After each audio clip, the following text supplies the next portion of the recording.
Special report में आपका स्वागत है। आपके साथ मैं हूं अंजना ओम कश्यप। आज स्पेशल रिपोर्ट में बात खैला हॉबे की। इस वक्त की सबसे बड़ी खबर यह है कि बंगाल की मुख्यमंत्री ममता बनर्जी 5 दिवसीय दौरे पर दिल्ली पहुंच चुकी हैं। किसान नेता राकेश टिकैत दिल्ली की सत्ता तक पहुंचाने की सीढ़ी माने जाने वाले लखनऊ में डेरा डाले हुए हैं। राहुल गांधी किसान आंदोलन के सपोर्ट में ट्रैक्टर पर सवार हुए संसद पहुंचे तो मोदी सरकार में मंथन और चिंतन का दौर जारी। आज सियासत के इन दृश्यों को खैला हॉबे से जोड़कर क्यों देखा जा रहा है, इसे डिकोड करेंगे।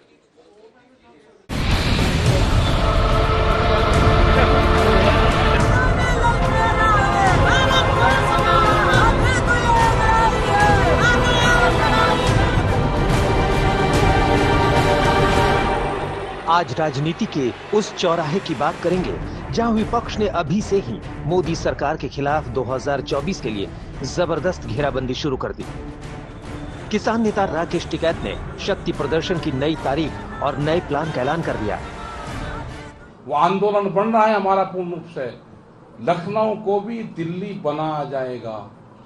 लखनऊ के भी चारों तरफ के रास्ते जैसे दिल्ली में सील हैं ऐसे ही सील होंगे। उसकी भी तैयारी हम पूर्ण रूप से यहाँ पे करेंगे। यहाँ किसान आंदोलन के समर्थन में और केंद्र सरकार के खिलाफ ट्रैक्टर चलाकर राहुल गांधी संसद पहुंचे। हम जो किसानों का मैसेज है उसको हम पार्लियामेंट तक लाए हैं। पार्लियामेंट में इसके बारे में चर्चा नहीं करने देते हैं। किसानों को दबा रहे हैं, हिंदुस्तान के सब किसानों को दबा रहे हैं, इसलिए हम यहाँ ट्रैक्टर पे आए। संसद से चंद कदम दूर जंतर मंतर पर आधी आबादी ने किसानों के हक में अपनी आवाज बुलंद की। अगर कानूनों की फाउंडेशन ही खराब है, उसके बाद उनमें चेंज लाने की पॉइंट मतलब मैं समझ नहीं पा रही हूँ। तो इसीलिए किसानों की ये डिमांड है कि आप ये कानून रद्द कीजिए और नए कानून बनाइए। कथित जासूसी कांड पर बंगाल में ममता बनर्जी ने बड़ा फैसला लिया और विपक्ष एकता मिशन पर राजधानी दिल्ली पहुंच गई। इन 4 तस्वीरों को एक लाइन में समझें तो चारों तरफ से मोदी सरकार के खिलाफ नाकेबंदी की गई। संसद से सड़क तक जंग का ऐलान किया गया। क्या 2024 के फाइनल और 2022 में उत्तर प्रदेश में होने वाले सत्ता के सेमीफाइनल पर विपक्ष की नजरें हैं? आज हम आपको 4 दिशाओं से अलग अलग मोर्चे पर विपक्ष की तैयारियों के बारे में बताएंगे। क्या राकेश टिकैत अब किसान आंदोलन का एक्सटेंशन करके दिल्ली की तर्ज पर लखनऊ को घेरकर योगी सरकार को बड़ी टेंशन देंगे? किसान आंदोलन के ट्रैक्टर पर सवार होकर क्या राहुल गांधी 2024 में बीजेपी की राह में रोड़ा बनेंगे? जंतर मंतर पर महिला संसद से देश की आधी आबादी को क्या पैगाम पहुंचा? आखिर बंगाल की मुख्यमंत्री ममता बनर्जी के मॉनसून सत्र के दौरान दिल्ली आने के पीछे की रणनीति क्या है? सोनिया गांधी के साथ अहम मीटिंग से क्या निकलेगा?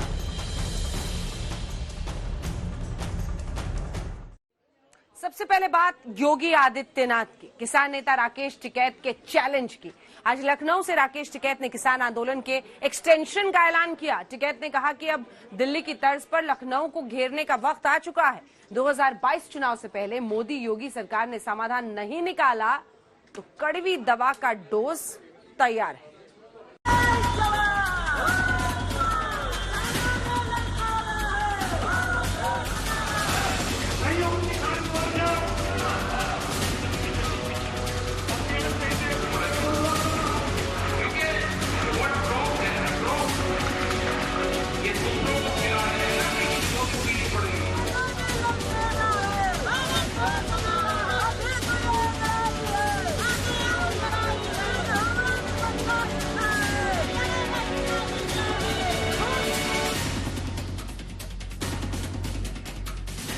नहीं काम होगा। वो आंदोलन बन रहा है हमारा पूर्ण रूप से। लखनऊ को भी दिल्ली बनाया जाएगा। लखनऊ के भी चारों तरफ के रास्ते जैसे दिल्ली में सील हैं ऐसे ही सील होंगे। उसकी भी तैयारी हम पूर्ण रूप से यहाँ पे। तो आदमी जिस भाषा में समझता होगा, जिस भाषा को अब ये चुनावी भाषा समझे तो इनको चुनावी भाषा में इनको दवाई दी जाएगी, क्योंकि दवाई तो देनी पड़ेगी ना, इनको आराम होगा दवाई से। इनको संदेश ये है कि भाई ठीक हो जाओ सब। अब मीटिंगें होंगी पूरे प्रदेश भर में। सरकार बिजली का रेट हरियाणा, उत्तराखंड, पंजाब, बहुत स्टेट में बिजली फ्री है। बीजेपी तो देश में ही नहीं, वो तो कागजों पर रहेगी, अपना पर्चे बनाओ जो। किसान नेता राकेश टिकैत ने 2022 चुनाव का मुद्दा आज लखनऊ में सेट कर दिया। टिकैत ने ऐलान कर दिया कि अब लखनऊ की घेरेबंदी का टाइम आ गया। इसको भी दिल्ली बनाएंगे, लखनऊ को भी। हाँ, चारों तरफ से घेर घार के बटेंगे। वो टाइम भी आओगे जब इसको भी घेरेंगे। देश की राजधानियों को दिल्ली बनाना पड़ेगा। जो स्टेट की राजधानियां हैं, धीरे धीरे ऐसे प्रोटेस्ट वहां पे भी करने पड़ेंगे। वे आज हो 2 साल में, कभी भी हो, तो बात तो करनी पड़े। ट्रेन नहीं चल रही, ट्रेन रोक रखी, नहीं तो भीड़ तो यहाँ की भी बहुत उधर जाती है। अभी भी जा रहे हैं, बहुत लोग जा रहे हैं। दिल्ली बॉर्डर की तर्ज पर लखनऊ के बॉर्डर को टिकैत जाम कर देंगे। आप सोचेंगे कि ऐसा कब होगा, तो तारीख का ऐलान भी टिकैत ने कर दिया। हमको चुनाव लड़ने आ रहे हैं यहाँ पे, हम तो अपनी बात कहेंगे जनता के बीच में। यहाँ पे मीटिंगें करेंगे। 5 सितंबर से मुजफ्फरनगर में बड़ी पंचायत होगी, और उसके बाद में पूरे जिले वाइज, मंडल वाइज, गांव वाइज जो पॉलिसी है उसके बारे में बातचीत करेंगे। जनता खुश होगी, इनको वोट दे देगी, नाराज होगी नहीं देने की, हमें क्या पता कौन किसको वोट देगा। 2022 चुनाव से पहले टिकैत पूरी ताकत के साथ उत्तर प्रदेश के गांव-गांव तक अपनी आवाज पहुंचाएंगे। इस पर प्रेशर सा पड़ जा, मायावती पर प्रेशर सा पड़ा तो उसने गन्ने का रेट 80 रुपये बढ़ा दिए। अखिलेश यादव पर कुछ कम पड़ा तो उसने 50 रुपये बढ़ा दिए। योगी जी फ्री घूम रहे हैं, अभी 1 रुपया नहीं बढ़ाया। लपेटे में तो अभी गए जाओगे। ये इनसे दोनों से कमजोर है क्या योगी जी? इनसे दोनों से तो कमजोर है नहीं, उम्र भी दोनों से ही कम होगी। इनको तो लंबी राजनीति करनी है, तो कम से कम 100 रुपये रेट बढ़ाना करना चाहिए गन्ने का। गेहूं की खरीद भी बढ़िया करनी चाहिए। हम यहाँ के रहने वाले नहीं भाई, यहाँ पे चुनाव है, रहने वाले हैं। यहाँ पे 4 साल से गन्ने का रेट नहीं बढ़ा, आलू का किसान बर्बाद हो गया, मक्का की खरीद नहीं हो रही, गेहूं की खरीद नहीं हो रही, फसलें आधे रेट में बिक रही है, बिजली पूरे देश में सबसे महंगी है। ऐसा क्या है कि लखनऊ में नहीं आ सकते हम? कोई पाबंदी है लखनऊ में?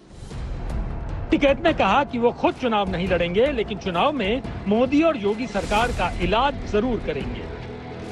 2022 में कह रहे प्रधानमंत्री जी की आमदनी दुगनी हो जाएगी।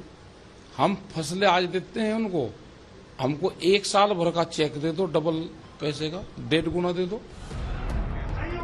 जब तक नए कृषि कानून रद्द नहीं होते, तब तक टिकैत आंदोलन के मंच पर टिके रहेंगे। टिकैत का कहना है कि मामला अदावत का नहीं, बल्कि अपने हक की लड़ाई का है। लड़ाई उसी सरकार से है जिसने बीजेपी को हाईजैक कर रखा है। हाँ, तो कहना कौन सी बीजेपी कह रही? बीजेपी भी तो 3 तरह की हो रही है ना। कौन से वाले ने कहा? एक बीजेपी का तो है जो अंदर मकान के अंदर कैद हैं, जिन्होंने यह बीजेपी बनाई थी। एक बीजेपी इनसे छीन ली, एक बीजेपी वह है। एक बीजेपी नए भर्ती कर रहे हैं, उनको बीजेपी की फुल फॉर्म का नहीं पता। तो कौन सा वाले ने कहा? इनके तो नेता तो अंदर बंद है मकानों में, वे बोल नहीं सकते। या बीजेपी वालों से थोड़ा कोई हमारी लड़ाई है। बीजेपी तो एक पार्टी है, उसकी सरकार नहीं है। सरकार तो मोदी सरकार है। सबने ऐड दिए, आपके टीवी चैनल पे भी बड़े बड़े ऐड चले, अब की बार मोदी सरकार। उसने किन पे कब्जा कर लिया। इनके जो बड़े लीडर थे वे हाउस अरेस्टिंग करवा दिए। लखनऊ में ताल ठोक कर टिकैत ने सीधा संदेश दे दिया है कि 2024 से पहले 2022 में आर पार की लड़ाई लड़ने को वो तैयार है। समर्थ श्रीवास्तव, लखनऊ, आज तक। 2022 से पहले राकेश टिकैत ने सियासी दांव खेल दिया है। बीजेपी कैसे पलटवार कर रही है हम आपको दिखाते हैं। जब किसान नेता और बीजेपी नेता आमने सामने हुए आज तक पर। आज बड़े गुस्से में दिख रहे हो आप, ठीक है ना मामला सब? ना, हम गुस्से में देख रहे हैं कि हमको नेता मुक्ति अभियान चलाना पड़ेगा। एक आध बार जिन लोगों ने ये पार्टी बनाई उनसे भी एक आध बयान दिलवा दो। वे बहुत बुद्धिजीवी लोग थे, बहुत विचारक लोग थे। वे जो इन्होंने बंद कर रखे हैं, उनको भी उनके घर के बाहर पुलिस बैठा रखी, वे बयान नहीं दे सकते। एक आध बयान तो उनका भी कभी कभी आ जाना चाहिए, ये इनके लिए है। और कौन से दूसरा नेता? एक ही सवाल है, एक दो का नाम तो बता दो आप सवाल सोल्व कर दो। समित पात्रा जी, इनको पता है सब, इनके जो लीडर हैं वे कहाँ हैं, उनसे भी बयान दिलवा दो। बुजुर्ग आदमी हो गए, उनसे भी बयान आ जाने चाहिए। देश समाज सुनना चाहता है उनसे। अरे ठीक है जी, देखिए मैं आपको शुरू से फॉलो, आप बताओ ना, बताओ आप ना मुंह मत बंद रखो, मगर सुन तो लो मेरे को। बंद रखने की अब सुन तो लो टिकैत भाई साहब। आपके नेता कहाँ हैं? आप अरे नॉन स्टॉप बोलोगे तो सुनोगे कैसे? टिकैत जी जवाब सुन लीजिए नहीं टिकैत रखते। साहब। अरे मुंह बंद तो अंजना आप जी, नहीं आप देख लो जरा, ये बातचीत करना चाहते नहीं है, ये केवल समय खराब करना चाहते हैं। मैं बता रहा था ना, ये समय खराब करना चाहते हैं। अब अंजना जी आप कंट्रोल करो, कैसे कंट्रोल करो? मैं तो डिसिप्लिन तरीके। मैं दूसरा प्रश्न पूछ रहा हूं टिकैत साहब, आप ही का बयान था कि प्राइवेट कंपनी आएगी, जमीन हड़प के किसान की चली जाएगी। कहां भूल गए? वो वाक्य तो आजकल आप कहते ही नहीं हो, क्योंकि पकड़ में आ गए हो। वो आप कहते ही नहीं हो। आप कह रहे हो बिजली क्यों महंगा हो गया। आज आप इस चैनल पे बताओ, मैं भी सामने बैठा हूं, आप मुझे बताओ, क्या प्राइवेट कंपनी आपकी जमीन हड़प लेगी? आप बताओ जरा, हाँ या नहीं। दूसरा आप बताओ, क्या मंडी बंद हो जाएगा? क्योंकि आप पहले बताते थे मंडी बंद हो जाएगा। ना आप इसी दो पे उत्तर दो, पहले इसी दो पे उत्तर दो। क्या प्राइवेट कंपनी जमीन हड़प लेगी? हड़प लिया क्या किसी का जमीन? क्या कॉन्ट्रैक्ट में प्राइवेट कंपनी जमीन हड़प लेगी? इस पे किसी प्रकार का जमीन पे करार हो सकता है क्या? आपका क्या षड्यंत्र है? आप मुझे कानून दिखाओ, आपके पास कानून है? आपके पास वो कानून के पन्ने हैं? आप मुझे वो ना पहले तो आप मुझे कानून दिखाओ। मैं भी कानून खोलता हूं, आप भी कानून खोलो। आप वो कानून खोलो और बताओ कहां लिखा हुआ है कि करार जमीन के साथ हो सकता है, करारकर्ता के साथ। आप मुझे बताओ पहले कहां लिखा है। मैं भी कानून लेके बैठा हूं, आप भी कानून लेके बैठो और मुझे क्लॉज बाय क्लॉज बताओ ना टिकैत साहब। ना हम ये कह रहे घेर लेंगे, घार लेंगे, आपको क्लॉज पे डिस्कशन होगा टिकैत जी। आप ना टिकैत जी, आप तो ये बताओ कानून में कौन से क्लॉज में लिखा हुआ है कि जो करार होगा, कॉन्ट्रैक्ट होगा, वो जमीन को लेकर होगा। आप पढ़ दो जी, आप पढ़ दो जी, मैं पढ़ देता हूँ। आप पढ़ दो, मैं पढ़ देता हूँ, यही हार मान जाऊंगा टिकैत जी, यही हार मान जाऊंगा। ऐसा ना होता है टिकैत जी, ऐसा नहीं होता। ना आपका अंजना जी, कोई है बगल में? इनके कानून पकड़ाओ, गोदाम पहले बनेंगे। आप पार्लियामेंट को बगल में कौन है? अरे योगेंद्र यादव जी, पकड़ाओ इनको कानून। वो बगल पीछे के कमरे से दरवाजा खोलो, योगेंद्र यादव जी को बुलाओ, वो कानून लेके आएंगे। वो योगेंद्र यादव जी कानून लेकर आओ जरा, उसमें बताओ कौन से क्लॉज में लिखा हुआ है कि कॉन्ट्रैक्ट जमीन के साथ हो सकती है। मुझे पढ़ के बताओ आप। हमने इतना भ्रम फैला दिया देश में, देश के किसानों को डराया इतने दिन तक। ठीक है, इसका जवाब सुनते हैं, इसका जवाब सुनते हैं टिकैत साहब से। इसमें संशोधन की कहां जरूरत है? के लिए जौन सा कानून बनने से पहले संशोधन मांग रहा है, वो फिर संशोधन की कहां जरूरत है? संशोधन नहीं, मैं तो बोल रहा हूँ ओरिजिनल कानून में कहां लिखा हुआ है कि करार हो सकता है कंपनी का जमीन को लेकर? कहां लिखा हुआ है ये बता दो जी। आपके पास कानून नहीं है, मैं तो रिक्वेस्ट कर रहा हूँ पीछे से योगेंद्र यादव कानून लेकर आ जाए। उनके पास तो है, वो तो अंगठे में हमेशा कानून दबा के चलते हैं। उनको बोलिए ना आ जाएंगे कानून लेकर, मैं तो लेकर बैठा हूँ कानून। वो आप कौन संशोधन कर रहा है? संशोधन क्यों करना चाहते हो? आप बताओ ना किसमें संशोधन चाहिए? ये बताओ आप भाई साहब, आप बता दो किसमें संशोधन चाहिए। आप बता दो ना किसमें संशोधन चाहिए। संशोधन करना चाहते हैं, आप बताओ ना। मैंने कहा हमारी सरकार ने कहा आपको किसी पर डाउट है तब बताइए, हम संशोधन करेंगे। आप बताइए ना किस पे डाउट है, किस पे आपको शक है, आप बता दो, उस पर संशोधन करेंगे। आप बताओ ना कि संशोधन कैसे होगा? तो लखनऊ में योगी सरकार के खिलाफ मोर्चा संभाला है राकेश टिकैत ने। यहां राहुल गांधी ने किसान विरोध प्रदर्शन का हिस्सा बनते हुए आज ट्रैक्टर की सवारी की, लेकिन क्या ट्रैक्टर की सवारी से सियासी गाड़ी उनकी रफ्तार पकड़ेगी?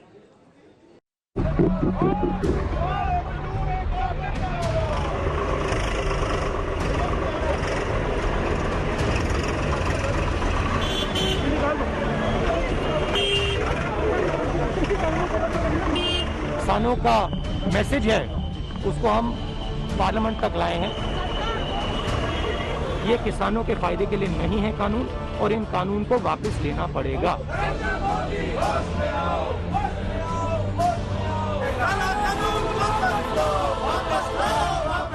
सरकार के मुताबिक किसानों के खिलाफ कुछ नहीं हुआ, किसान बिल्कुल खुश हैं। वो जो बाहर बैठे हुए हैं वो आतंकवादी हैं।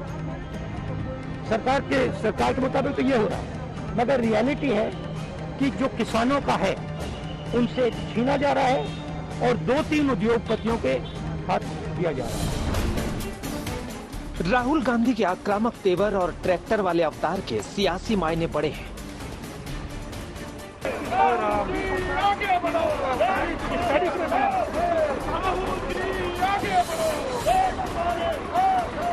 इन नारों में जो सुनाई दिया, इन दृश्यों में जो दिखाई दिया, उसमें राहुल गांधी की राजनीति के भविष्य का संपूर्ण दर्शन मौजूद है।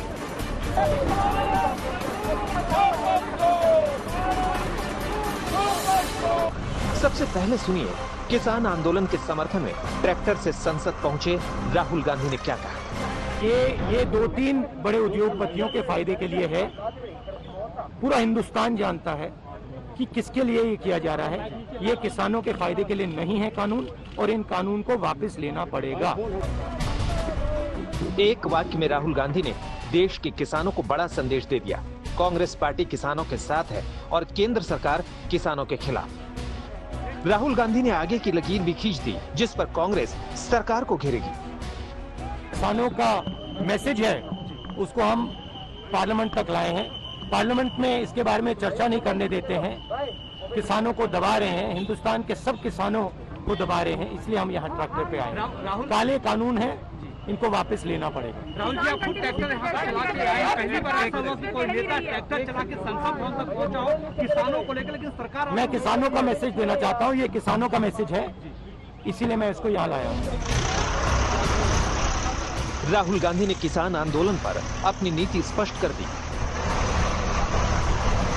यहाँ पे देखिए आप, राहुल गांधी ट्रैक्टर से पार्लियामेंट जाते हुए, और ये तस्वीरें आप देख रहे हैं जो कि मोतीलाल नेहरू मार्ग से ये रिपोर्ट आपको हम दिखा रहे हैं किस तरह से ट्रैक्टर में राहुल गांधी बैठे हुए हैं, और ट्रैक्टर के जरिए अब वो पार्लियामेंट का सफर तय करेंगे। यहाँ पे संदेश देने की कोशिश कि कांग्रेस पार्टी किसानों के साथ खड़ी है।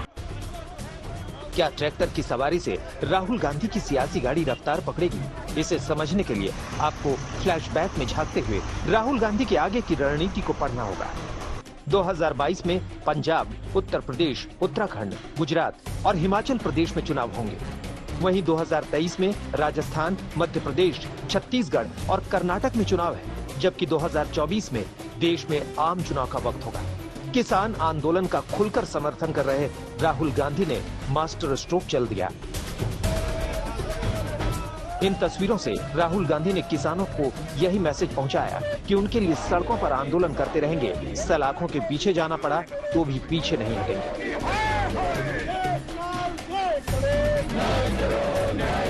आपको अरेस्ट करना है तो हम कहेंगे, आप उधर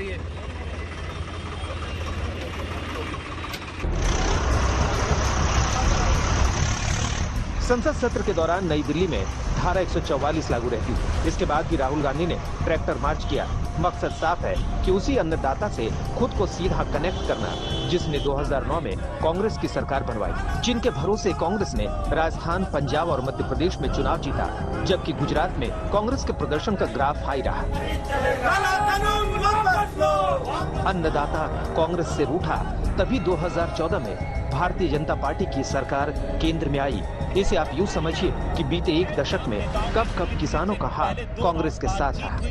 यूपीए 1 ने किसानों का कर्ज माफ किया और 2009 आम चुनाव में कांग्रेस ने 206 सीटें जीती थी। यूपीए 2 की सरकार बनी। वहीं 2014 में अन्नदाता ने कांग्रेस से खुद को दूर कर लिया। नतीजा ये हुआ कि 2014 में बीजेपी को बड़ी जीत मिली और कांग्रेस की सीटें 44 तक लुढ़क गई। 2017 में गुजरात और पंजाब विधानसभा चुनाव में किसानों ने कांग्रेस पर भरोसा जिताया तो पंजाब में सरकार बन गई, जबकि गुजरात में बीजेपी को कांटे की टक्कर दी। किसानों के सपोर्ट का असर 2018 में राजस्थान, मध्य प्रदेश और छत्तीसगढ़ में हुए चुनाव में साफ दिखा। कांग्रेस ने किसानों के कर्ज माफी का वादा किया और किसानों ने 3 राज्यों में कांग्रेस की सरकार बनवा दी। लेकिन 2019 में किसानों ने कांग्रेस पर भरोसा नहीं किया। नतीजा पार्टी की हार हुई। कांग्रेस ने एक बार फिर अपना फोकस किसानों पर किया है। नए कृषि कानूनों को लेकर केंद्र सरकार के खिलाफ किसानों का गुस्सा राहुल गांधी भुनाने में जुटे हैं। राहुल गांधी को पता है कि अन्नदाता अगर खुश हुआ तो उनका भाग्य विधाता बनेंगे। किसानों के रण में राहुल के प्रण का सीधा असर विधानसभा के चुनावों में दिखेंगे। यानी ट्रैक्टर मार्च से राहुल गांधी की सियासी गाड़ी रफ्तार पकड़ सकती है। राहुल गांधी के संसद तक ट्रैक्टर मार्च पे भले ही दिल्ली पुलिस ने ब्रेक लगा दी हो, मगर इससे कांग्रेस कार्यकर्ताओं की जोश को जंप स्टार्ट जरूर मिली है। अरविंद ओझा, आशुतोष मिश्रा के साथ मौसमी सिंह, दिल्ली आज तक।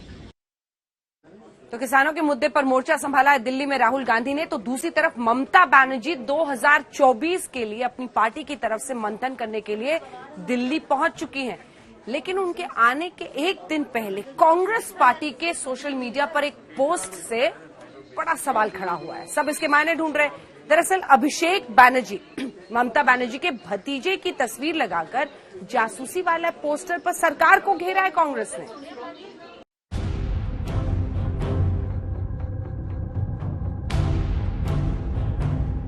आज बंगाल की मुख्यमंत्री ममता बनर्जी 5 दिवसीय दौरे पर दिल्ली पहुंच गईं। लेकिन दिल्ली आने से पहले ममता बनर्जी ने अपने एक फैसले से 2 संदेश दिए हैं। पहला, विपक्ष को एकजुट करने का। दूसरा, कथित जासूसी कांड में घिरी केंद्र सरकार को।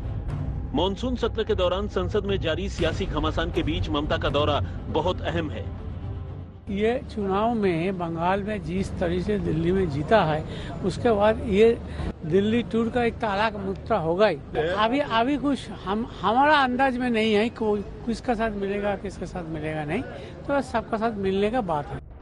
पेगासस कांड के मुद्दे पर विपक्ष ने केंद्र सरकार को घेर रखा है। उसी जासूसी के आरोपों की तह तक पहुंचने के लिए ममता सरकार ने 2 सदस्यीय आयोग का गठन कर दिया है। 2 सदस्यीय आयोग की अध्यक्षता कलकत्ता हाईकोर्ट के पूर्व मुख्य न्यायाधीश ज्योतिर्मय भट्टाचार्य करेंगे। उच्चतम न्यायालय के पूर्व न्यायाधीश मदन भीमराव लोकुर इसके दूसरे सदस्य होंगे। आयोग अवैध hacking, monitoring, surveillance, phone recording वगैरह की जांच करेगा। विपक्ष ने हल्ला बोल रखा है, लेकिन ममता बनर्जी पहली मुख्यमंत्री हैं जिन्होंने कथित जासूसी कांड की जांच कराने का फैसला किया है। फैसले की टाइमिंग भी अहम है, दिल्ली आने से पहले। अब ममता बनर्जी 5 दिनों के लिए दिल्ली में ही होंगी। मंगलवार को ममता बनर्जी की मुलाकात शाम 4 बजे प्रधानमंत्री मोदी से होगी। उसके बाद वो एक प्रेस कॉन्फ्रेंस करेंगी, जबकि सोनिया समेत कई बड़े नेताओं से मुलाकात कर 2024 पर मंथन करेंगी। अनुपम मिश्र, कोलकाता, आज तक। सियासत के इस खेला पर तो हमारी नजर है ही, लेकिन पूर्वोत्तर से बड़ी खबर आ रही है। असम और मिजोरम में सीमा विवाद को लेकर तनाव बढ़ता चला जा रहा है। असम मिजोरम में सीमा विवाद कह रहा है, जिसकी वजह से बताया जा रहा है हिंसा हुई है और वहां पर असम पुलिस के जवानों की मौत भी हुई है। हिंसा में असम पुलिस के 6 जवान शहीद हो गए हैं।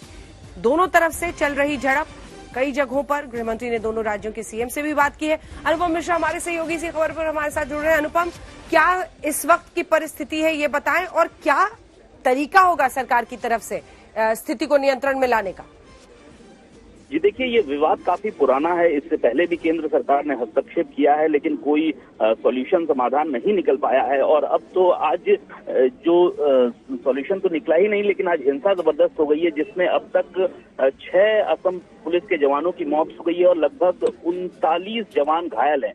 ये सिर्फ असम की तरफ का है, जबकि गोलीबारी दोनों तरफ से हुई है। मिजोरम साइड में भी कुछ लोगों के घायल होने की खबर है, लेकिन संख्या की अभी पुख्ता जानकारी नहीं मिल पाई है। और इस विवाद को सुलझाने के लिए केंद्र सरकार की ओर से लगातार दोनों मुख्यमंत्रियों से बातचीत की जा रही है। दोनों मुख्यमंत्री भी एक दूसरे से बातचीत कर रहे हैं, लेकिन अभी तक क्योंकि काफी पुराना विवाद है, इस विवाद को सुलझाने में काफी वक्त भी लगेगा और कोशिश जारी है, ऐसा नहीं है। लेकिन विवाद सुलझने की बजाय और उलझ जा रहा है और ये हिंसा हो गई है, इसमें काफी दिक्कत हो रही है। अगर हिंसा नहीं होती तो ठीक था, लेकिन हिंसक झड़पें हुई हैं, वो काफी चुनौती है। बिल्कुल बेकाबू हिंसा, वो भी। बहुत धन्यवाद आपका इस तमाम जानकारी के लिए। इन दिनों जैसे देश में तबाही का मौसम है, बाढ़, बारिश, भूस्खलन से मौतें भी हो रही हैं। इस वक्त महाराष्ट्र भीषण बाढ़ की त्रासदी झेल रहा है। मूसलाधार बारिश ने कोंकण समेत पश्चिमी महाराष्ट्र के 9 जिलों को बुरी तरह से प्रभावित किया है। अब तक 164 लोगों की मौत हो चुकी है। एनडीआरएफ से लेकर भारतीय सेना लोगों के रेस्क्यू ऑपरेशन में जुटी हुई है।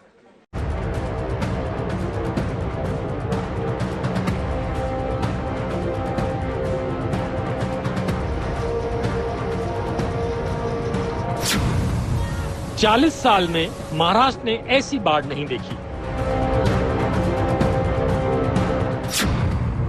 आधे महाराष्ट्र में भयंकर तबाही लाया सैलाब।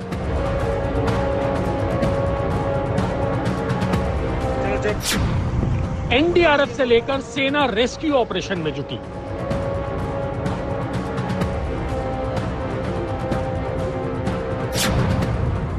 बाढ़, बारिश और भूस्खलन ने लोगों की जिंदगियां लील ली।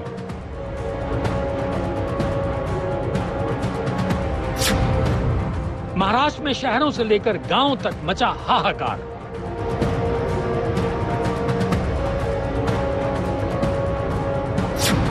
महाराष्ट्र में बाढ़ से अब तक 164 लोगों की मौत।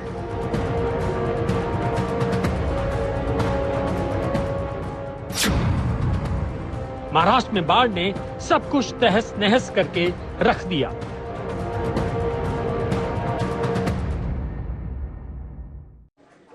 महाराष्ट्र में बाढ़ की विभीषिका ऐसी है कि तस्वीरें देखकर ही दिल दहल जाए। तबाही की इस बाढ़ में न सिर्फ लोग मारे गए हैं बल्कि हजारों बेजुबान जानवरों की भी मौत हुई है। कोंकण के रायगढ़ में सबसे ज्यादा तबाही हुई। अकेले महाड के तलिये गांव में भूस्खलन से अब तक 52 शव मलबे से निकाले जा चुके हैं। 53 लोग लापता हैं। कोल्हापुर से लेकर सांगली और सांगली से महाड तक तबाही का मंजर ऐसा है कि जैसे सब कुछ तहस नहस हो गया है।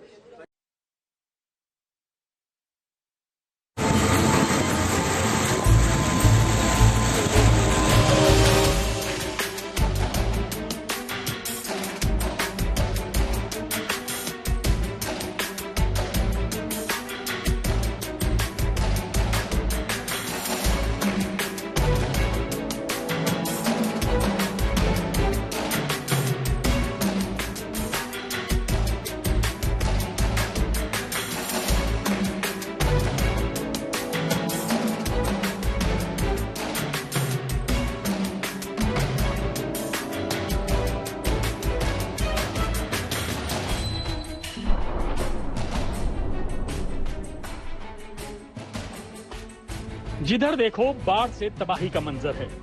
ये देखिए कैसे बड़ी बड़ी जेसीबी डूबी हुई हैं। भयंकर बाढ़ के बीच एनडीआरएफ की टीमें रेस्क्यू ऑपरेशंस में जुटी हैं। सैलाब के बीच से लोगों को सही सलामत बचाने की सबसे बड़ी जंग चल रही है। इस तस्वीर को देखिए। एनडीआरएफ की टीम ने एक नवजात और उसकी मां को जान पर खेलकर बचाया। सिर्फ इंसानों को ही नहीं, एनडीआरएफ की टीमें बेजुबानों को भी बचा रही हैं। आप देख सकते हैं होटल की छत से कोल्हापुर के शिरोली गांव में एक डॉगी का रेस्क्यू ऑपरेशन किया जा रहा है।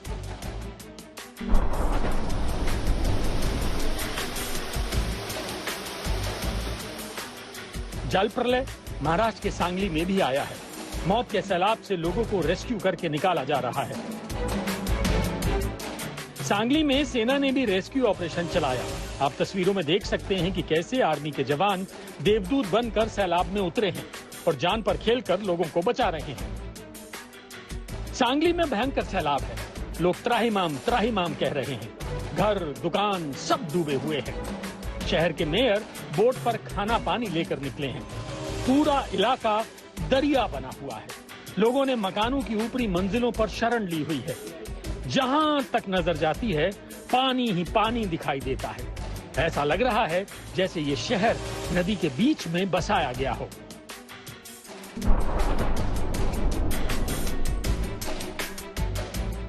और अब महाराष्ट्र के महाड़ की तस्वीरें भी देख लीजिए। बाढ़ ने कितनी भयंकर तबाही मचाई है, ये तस्वीरें उसी की गवाही दे रही हैं। आप देख सकते हैं कि कैसे ट्रक एक दूसरे के ऊपर चढ़े हुए हैं और तो और लुढ़के हुए भी हैं। कारें एक दूसरे के ऊपर चढ़ गई हैं। झुग्गी झोपड़ी तो तहस नहस हो गई हैं। मोटरसाइकिलें भी बुरी तरह से पड़ी हुई हैं। और इस तस्वीर को देखिए। सैलाब ने गाड़ी को ऐसे पटका कि चारों पहिए ऊपर हो गए। इन तस्वीरों को देखकर ही दहशत होती है।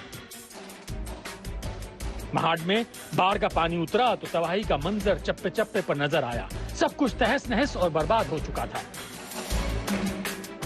हम आपको बता दें कि महाराष्ट्र में आई तबाही की इस बाढ़ में अब तक 164 लोगों की मौत हो चुकी है और 25,564 जानवर भी जान गंवा चुके हैं। तबाही की इस बाढ़ में 56 लोग घायल हुए हैं, जबकि 100 के करीब लोग अब तक लापता हैं। कुदरत की इस त्रासदी में 1027 गांव बुरी तरह से प्रभावित हुए हैं।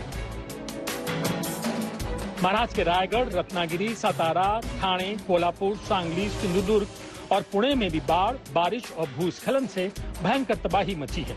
एनडीआरएफ की 34 टीमें राहत और बचाव के काम में लगी हुई हैं। अब तक एनडीआरएफ की टीम ने 3100 से ज्यादा फंसे हुए लोगों को बाहर निकाला है और तबाही की इस बाढ़ के दौरान 1250 लोगों को सुरक्षित ठिकानों पर पहुंचाया है। पुणे के 400 गांव, कोल्हापुर के 240, सतारा के 100 और सांगली के 90 गांव डूबे हैं। अभी जो महाराष्ट्र में और इवन कर्नाटका में लगातार राहत और बचाव का कार्य एनडीआरएफ कर रही है, उसमें हजारों लोगों को रेस्क्यू करके सेफ्टी में शिफ्ट कर दिया गया है। तेलंगाना में भी कार्रवाई हुई है, लेकिन जो सिचुएशन है वो थोड़ा सा कठिन है क्योंकि बारिश लगातार हो रही है। अभी बारिश थोड़ी थमी है। सेना, एयरफोर्स के जवान लगातार राहत और बचाव के काम में लगे हैं। नावों पर घूम घूम कर रेस्क्यू किया जा रहा है, जरूरत का सामान पहुंचाया जा रहा है, लेकिन लोगों तक राहत पहुंचाना आसान नहीं है। 40 साल में महाराष्ट्र ने ऐसी बाढ़ नहीं देखी, ऐसी तबाही नहीं देखी। कोल्हापुर से पंकज खेलकर के साथ आज तक ब्यूरो। आपने देखा किस तरह से बाढ़ ने महाराष्ट्र के कई जिलों को जैसे तबाह बर्बाद कर दिया है। पिछले एक हफ्ते हो रही बारिश के चलते महाराष्ट्र में बाढ़, भूस्खलन जबरदस्त हुआ है, लेकिन ऐसी त्रासदी अकेला महाराष्ट्र ही नहीं झेलता, बल्कि सच ये है कि देश में अकेले बाढ़ की वजह से 20 साल में 547 लाख करोड़ रुपए बह गए। एक अनुमान के मुताबिक इतनी रकम से देश भर में 2.5 लाख से ज्यादा स्कूल खोले जा सकते थे। जहां इंटरनल डिस्प्लेसमेंट मॉनिटरिंग सेंटर की एक रिपोर्ट के मुताबिक देश में हर साल औसतन 20 लाख लोग बाढ़ की वजह से बेघर हो जाते हैं, जबकि देश में औसतन हर साल 1700 लोग पानी वाली आपदा की भेंट चढ़ जाते हैं। साल 1950 के बाद से मध्य भारत में भारी बारिश की घटनाएं 3 गुना हो चुकी है। वर्ल्ड बैंक की एक रिपोर्ट में कहा गया है कि दुनिया भर में बाढ़ से होने वाली कुल मौतों में से 20% अकेले हिंदुस्तान में ही होती है। और अब आइए आपको दिखाते हैं कि बाढ़ और बारिश से गुजरात और मध्य प्रदेश में भी हालात बेहद बुरे हैं। मूसलाधार बारिश, अचानक आए सैलाब में कई लोगों की जान फंस गई। जैसे तैसे इन लोगों को रेस्क्यू किया गया, तो कहीं सैलाब ऐसा आया कि कार्स को भी बहा ले गया। गुजरात से मध्य प्रदेश तक हालात ऐसे हैं कि घर बार, बस्तियां, बाजार सब डूबे हैं। आसमान से बरसती मूसलाधार आफत ने लोगों की जान ही खतरे में डाल दी है।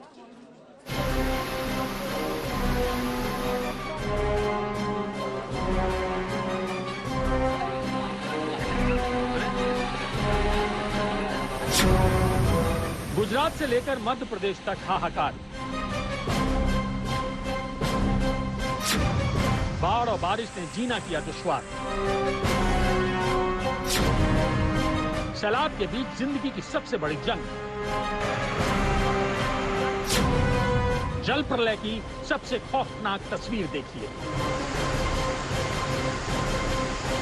सबसे पहले आपको दिखाते हैं कि कैसे बारिश और बाढ़ ने गुजरात में गदर मचाया हुआ है। सैलाब उफन उफन कर जिंदगी पर हवा बोल रहा है। ये तस्वीरें गुजरात के जामनगर की हैं। आप देख सकते हैं कि कैसे ये शख्स मौत की उफनती लहरों के बीच फंसा हुआ है और इसको बचाने के लिए जद्दोजहद चल रही है। जामनगर की कालावट तहसील की नदी में अचानक पानी आ गया और ये शख्स सैलाब के बीच घिर गया। वो तो गनीमत रही कि गांव वालों ने वक्त रहते इसको बचा लिया।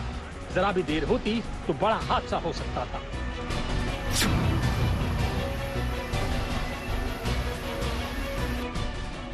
गुजरात के जामनगर जिले में भारी बारिश के चलते नदियां उफान पर हैं। कालावड़ तहसील के छतर गांव के पास की ये तस्वीर हैरान करने वाली है। यहाँ पर सड़क पर पानी के तेज बहाव में जेसीबी और उसका ड्राइवर पानी में बह गए। मोरबी के पानेली गांव में भी 2 लोगों की जान जाते जाते बची। अचानक पानी का तेज बहाव आने से 2 मजदूर बीच मझधार में फंस गए। जैसे ही वो डूबने लगे तो स्थानीय लोगों ने रेस्क्यू ऑपरेशन चलाया और किसी तरह दोनों की जान बचाई।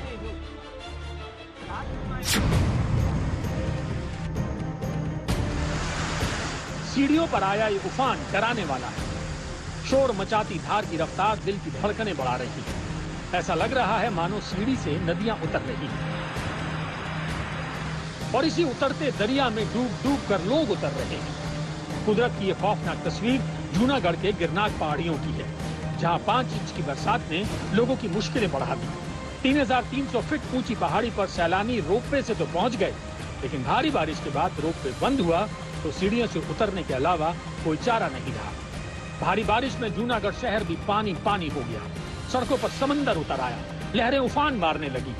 सीढ़ियों पर आया ये उफान डराने वाला था। शोर मचाती धार की रफ्तार दिल की धड़कनें बढ़ा रही थी।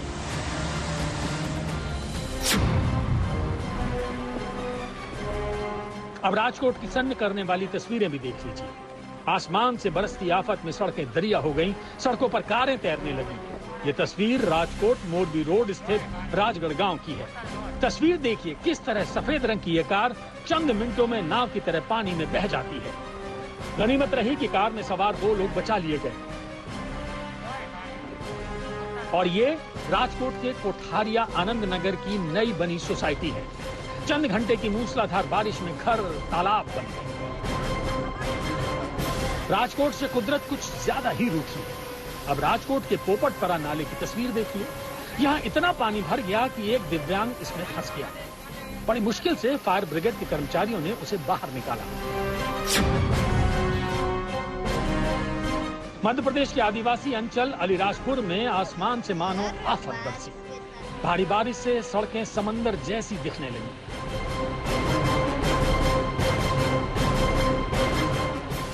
अलीराजपुर के दरकली गांव में पुलिया निर्माण का काम चल रहा था, लेकिन निर्माण कार्य में लगा ट्रैक्टर बह गया। विदिशा के पामरिया गांव में ये लोग बाढ़ के पानी में फंस गए थे। होमगार्ड के जवानों ने बड़ी मुश्किल से पानी में फंसे 76 लोगों को आफत से बाहर निकाला। आज तक ब्यूरो। कोरोना की दूसरी लहर किसी त्रासदी से कम नहीं थी, लेकिन अब जाकर दिल्ली वालों को इस त्रासदी के दूसरी लहर के कम से कम आप कह सकते हैं जाते हुए वक्त में राहत मिल रही है। मेट्रो, मल्टीप्लेक्स सब खुल रहे हैं। ये रिपोर्ट देखिए। कोरोना की दूसरी लहर से दिल्ली काफी हद तक उबर चुकी है और अब फुल स्ट्रेंथ के साथ दौड़ रही है। जी हाँ, दिल्ली में मेट्रो अब 100% क्षमता के साथ चलाने की इजाजत मिल गई है। यानी जितनी सीटें उतने ही यात्री मेट्रो में बैठ सकते हैं। दिल्ली में अनलॉक का 8वां चरण और 8वें चरण में जो सबसे बड़ी राहत है वो मेट्रो ट्रेन से यात्रा करने वाले यात्रियों के लिए है। और वो इसलिए क्योंकि 100% सीटिंग कैपेसिटी से अब दिल्ली और एनसीआर में मेट्रो चल पाएंगी। जो दिल्ली मेट्रो का पूरा की प्रणाली है वो 100% सीटिंग कैपेसिटी से चलेगी। डीटीसी बसें भी 100% कैपेसिटी के साथ चलनी शुरू हो गई हैं। 100% कैपेसिटी के साथ आज से डीटीसी की बसों में सफर करना भी एक बार फिर से शुरू हो चुका है। इस वक्त मौजूद है डीटीसी बस के अंदर। आपको तस्वीरें दिखाना चाहेंगे कि पहले जिस तरीके से बसों के अंदर एक सीट पर एक ही व्यक्ति को बैठने की इजाज़त जो है वो दी जाती थी, लेकिन आज एक सीट पर 2 व्यक्ति जो है वो सफर कर सकते हैं। लेकिन कोविड गाइडलाइंस का आपको पहले की तरह ही पालन जो है वो करना होगा। और दिल्ली में आज से सिनेमा हॉल भी 50% सीटिंग कैपेसिटी के साथ खुल गए हैं। सिनेमा घरों की रौनक एक बार फिर से लौटेगी। इस वक्त हम पुरानी दिल्ली के चर्चित डिलाइट सिनेमा घर के भीतर मौजूद हैं और यहाँ पर कोरोना से निपटने के लिए तमाम तैयारियों को अंजाम दिया जा रहा है। दिल्ली में 26 जुलाई से मॉल्स को सुबह 10 बजे से रात 8 बजे तक खोलने की इजाजत दे दी गई है। इसके अलावा डीडीएमए ने एजुकेशनल ट्रेनिंग और मीटिंग के लिए स्कूलों में ऑडिटोरियम और असेंबली हॉल्स के यूज को भी ग्रीन सिग्नल दे दिया है, जबकि शादी समारोह में 100 लोगों के शामिल होने की छूट दी गई है। अभी स्कूल, कॉलेज और शिक्षण संस्थान, कोचिंग सेंटर बंद रहेंगे। कुमार कुणाल और सुशांत मेहरा के साथ पंकज जैन, दिल्ली आज तक।